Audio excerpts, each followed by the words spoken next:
Hey y'all, it's good to see you today. I wanted to give you, we're not going to be doing an instructional video today, but I'm going to show you all of the parts that we finished up from the other videos, just so you can see what the final product looks like.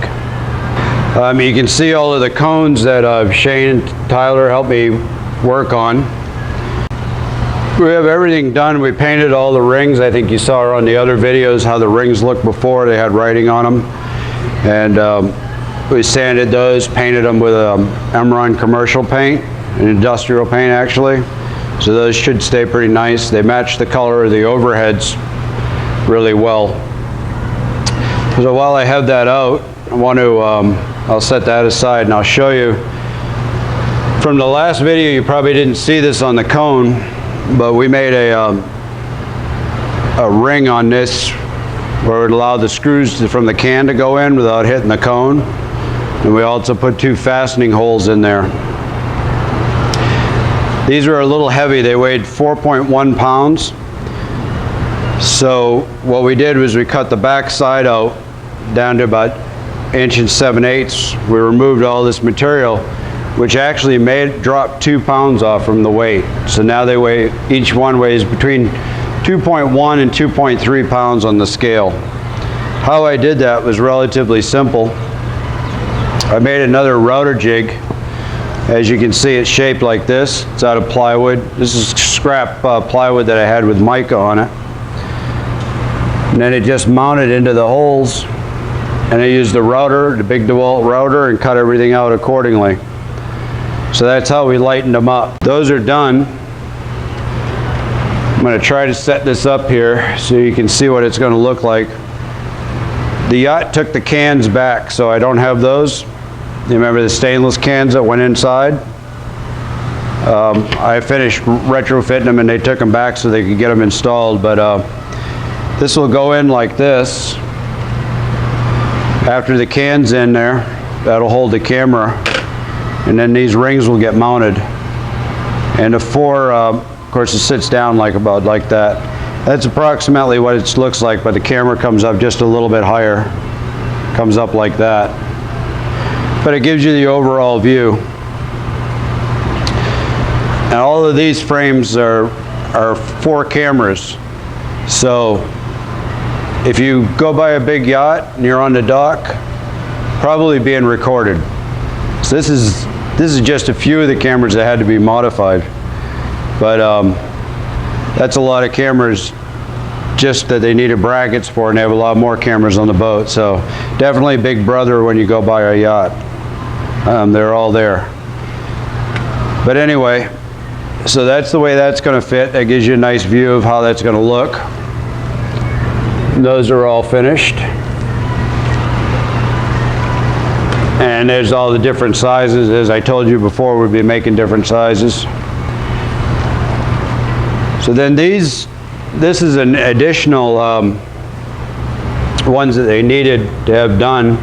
And I think you remember on the other video I was routing out one of these rings, showing you how to use a router in aluminum. So now they're all finished.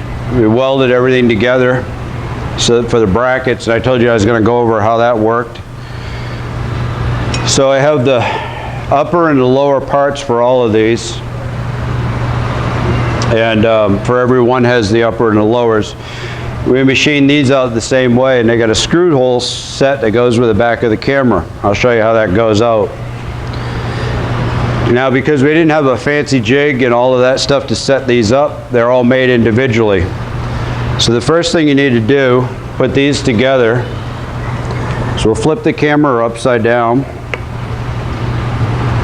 We'll go ahead and line up with a screw pattern here. We'll put the machine screw, little bolts in that go in.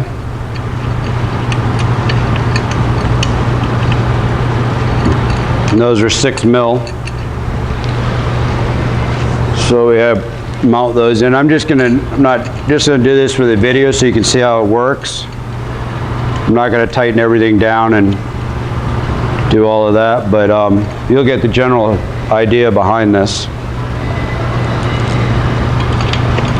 Now this one, if you notice, is square, and the reason for that is going into like a square box, so that one had to be different. And then one of these other ones, this one's not countersunk because it's going up into a steel overhead, and they'll be putting large rivets in those holes. And then the rest of them will be screwed in, and everything's countersunk. This is the same way. It's not countersunk because there's a rivet's going to go in there and hold this one up as well. It's got basically like a sheet metal overhead, so you can't really drill and tap that, which would be the ideal way to do it. So, but most of the sheet metal overhead's been riveted together. So on this, it has an F, only because this is number F. Everyone's labeled. It's got a stamp there and a stamp here on this. And that's how they go together. So I'm going to just line up the two F's that are stamped in. And then you drop the camera in like this. And I'll go ahead and then it gets bolted into these frames. So we'll go ahead and put the bolts in. Goes on like that.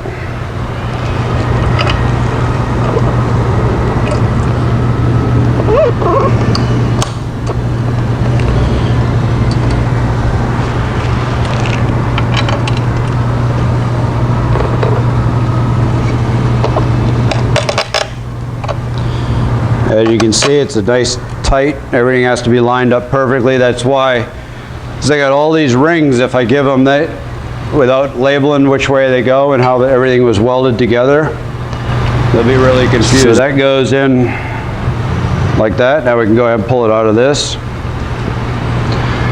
And as you can see, that camera sits in there. Now if it's all bolted in and everything's tight, that'll make a very secure mount for the camera. So there's your custom mounts. And there's everything ready. We're just going to wrap it up and get it shipped off. So thanks for watching the video. I'm glad we were able to show you how everything came out in the end. And we enjoy having you here. Don't forget to subscribe. Let us know what you think and give us any input that you want. And we'll see what we can do to help you out. Thanks. Have a great day.